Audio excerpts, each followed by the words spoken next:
Hey guys, today we're going to work on some ankle and foot mobility exercises because a lot of us don't realize how tight we really are there.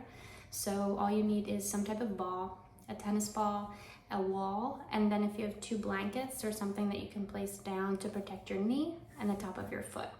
So after you grab a wall, find some place to set up, blankets, and some type of ball, come back and we're going to get started.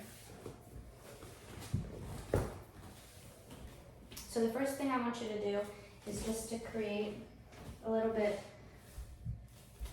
of opening in the bottom of your foot by gently rolling forward, back, sideways. There's no right or wrong way to do this. You can go slow or as fast as you want depending on how tight it is and how much pain you feel.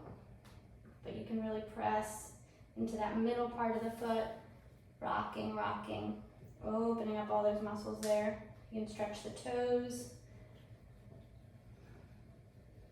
And you can just find some balance here, placing your hands on your hips.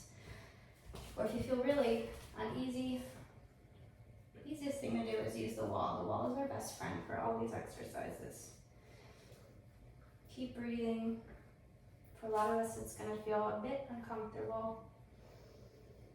But remember, everything is connected, so through loosening up from the bottom of our foot, we'll be able to start loosening up through our calves and our hamstrings and our low back, because it's all connected.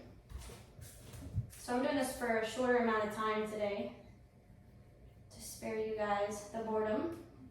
But you can do this whenever you want. You can leave one in the bathroom. You can do it when you first get up in the morning when you're sitting watching TV.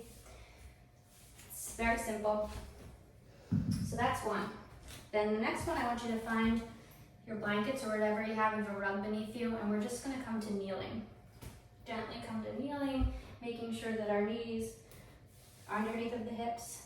And we're going to start to stretch this area here. A lot of us have such tightness that we're not able to really press down to the tops of our feet, just because when we were kids we would sit like this, but now that we're at desks all the time, we don't have this movement and we don't have the ability to comfortably sit back and stretch through our toes. So these 2 exercises are going to help with that. So this second blanket here, it's important to fill up this gap. So if we have this much showing right now between the floor and our ankle, we just want to find something that we can roll to fill that void, because we're never going to be able to create length in that tight muscle if we don't have something touching our skin and whatever's beneath us. So that's very important. The muscle will get more stretched if it feels something beneath it. And then you can just come up and breathe here, and with time it will eventually lengthen and become more comfortable. It's important here to make sure that our knees are under our hips and that our legs are going straight back, that they're not too close to one another or too far wide, so that we're making sure we're not hurting our ankles.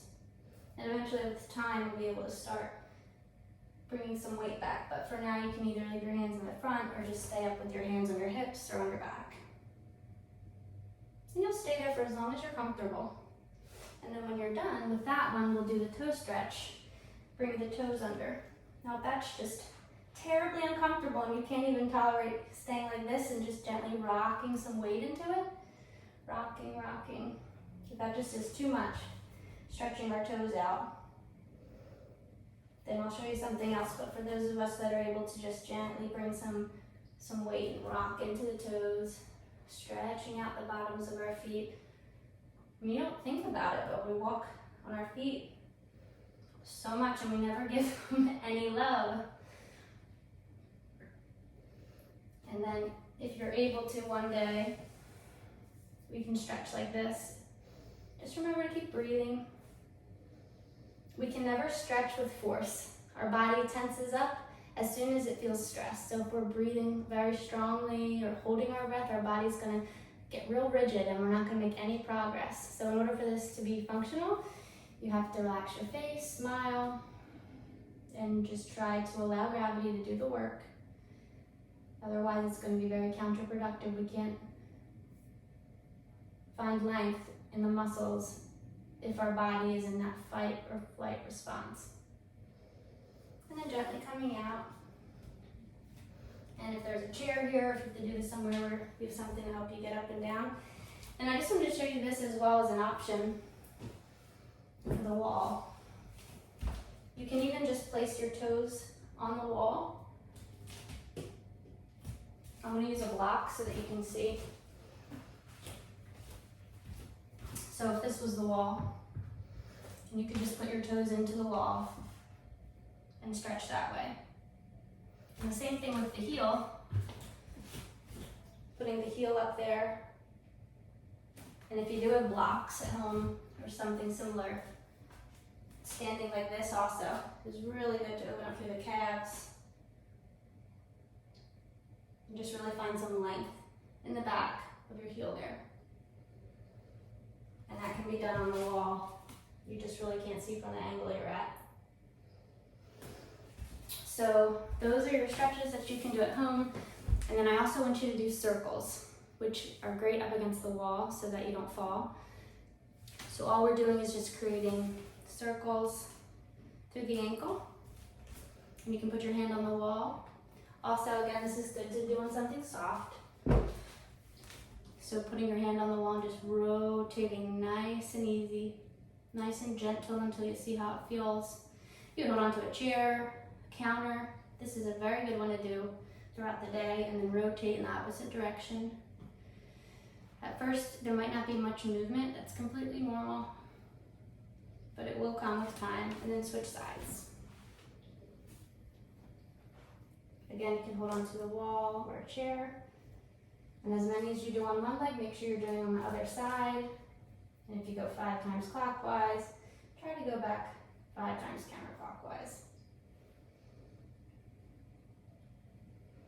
Believe it or not, our ankles have the most sensation of where our body is in space out of any other part of our body. So it's very important that we care for our feet and for our ankles to be able to have balance and strong joints throughout the lifetime. So keep practicing, and I'll keep uploading more videos for you to practice at home. I'll see you next time.